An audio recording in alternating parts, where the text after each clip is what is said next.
ऐन उन्हाळ्यामध्ये महाराष्ट्रात अवकाळी पावसाच्या सरी बरसल्यात। पुण्यातील कात्रज, स्वारगेट आणि कोंढवा या भागामध्ये पाऊस सुरू आहे। तर सांगलीच्या वळवा तालुक्यामधील अनेक भागामध्ये वादळी वाऱ्यासह गारांचा पाऊस पडलाय। गारपिटीमुळे आंबा पिकाचं मात्र मोठं नुकसान झालेलं आहे। अहमदनगर आणि पारनेर या ठिकाणी देखील वादळी वाऱ्यासह पाऊस झालेला आहे। तर पुण्यातील कात्रज, स्वारगेट, कोंढवा या परिसरामध्ये पाऊस कोसळतोय।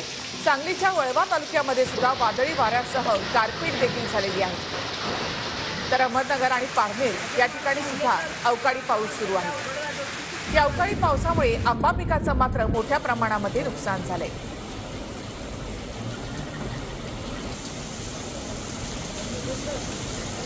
तर ऐन उन्हाळ्यामध्ये अवकाळी पावसाच्या सरी बरसल्या आहेत। तर पुण्यामध्ये आपण पाहतो की कात्रज या भागामध्ये सुद्धा मुसळधार पाऊस सध्या सुरू आहे। सांगलीमध्ये सुद्धा मुसळधार पाऊस आणि त्याचबरोबर गारपीट देखील झालेली आहे, त्यामुळे शेती पिकाचं नुकसान यामध्ये झालंय।